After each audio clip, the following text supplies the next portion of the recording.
Hi everyone, today I wanted to share with you a beautiful passage that truly got me thinking, that comes from near the end of this book, The Heart of the Buddha's Teaching, Transforming Suffering into Peace, Joy, and Liberation by Thích Nhất Hạnh. And this passage comes from chapter 28 of this book, which is titled, Touching the Buddha Within.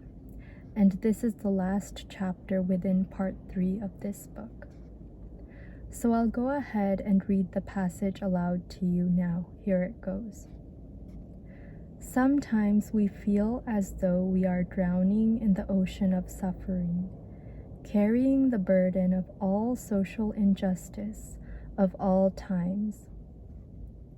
The Buddha said, when a wise person suffers, she asks herself, what can I do to be free from this suffering? Who can help me? What have I done to free myself from this suffering?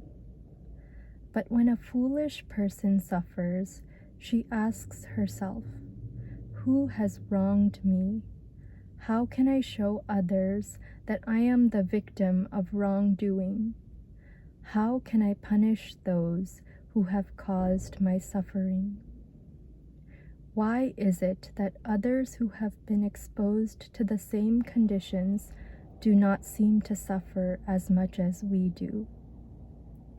You might like to write down the first set of questions and read them every time you are caught in your suffering. Of course, you have the right to suffer, but as a practitioner, you do not have the right not to practice. We all need to be understood and loved, but the practice is not merely to expect understanding and love. It is to practice understanding and love. Please don't complain when no one seems to love or understand you. Make the effort to understand and love them better. If someone has betrayed you, ask why. If you feel that the responsibility lies entirely with them, look more deeply. Perhaps you have watered the seed of betrayal in her. Perhaps you have lived in a way that has encouraged her to withdraw. We are all co-responsible, and if you hold on to the attitude of blame, the situation will only get worse. If you can learn how to water the seed of loyalty in her, that seed may flower again. Look deeply into the nature of your suffering, so you will know what to do and what not to do to restore the relationship. So that is the passage that I wanted to share with you today from this book.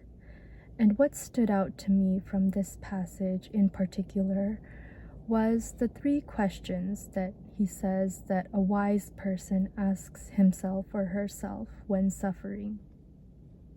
And I'd like to repeat those questions to you. What can I do to be free from this suffering? Who can help me? What have I done to free myself from this suffering? And in contrast, a foolish person asks himself or herself, who has wronged me? How can I show others that I am the victim of wrongdoing?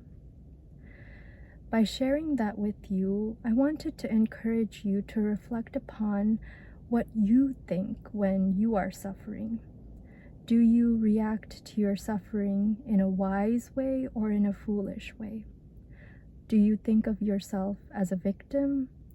Or do you try to find ways in which you can change your attitude and perhaps alleviate the suffering, or at least lessen it to some extent?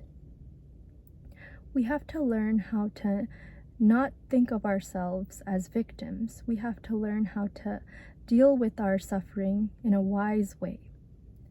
And this is a lesson that I find myself continually learning and relearning, because I have been through my fair share of challenges in this life, especially over the last year. And I know that I have a long way to go, as I'm 29 years old, and hopefully if I live a long time, I will experience a lot, and with experience comes a lot of difficulties and challenges that we have to face in life. And I want to be somebody who deals with all of those challenges in a wise way. I don't want to think of myself as a victim. I want to think of myself as somebody who can help myself by changing her attitude and recontextualizing everything into a positive light. And that is what I've done with my most recent great challenge in life, which was having to withdraw from medical school after completing 3 whole years of medical school. Initially, I really suffered from that experience, but after almost a year has passed after that happened, I've learned to see the benefits of what happened and the positives, and how my life is turning out better now than it would have if I had not withdrawn from medical school. So by sharing all of that with you, by sharing this passage from this book and also my personal reflection on it, I wanted to encourage you to think about how you react to your suffering, and try to react to your suffering in a wise way rather than in a foolish way. Thank you so much for taking the time to listen to and/or watch my video today. It really means a lot to me. And with that, I'd like to wish you a wonderful day, afternoon, evening, or whatever it is, wherever you are in the world.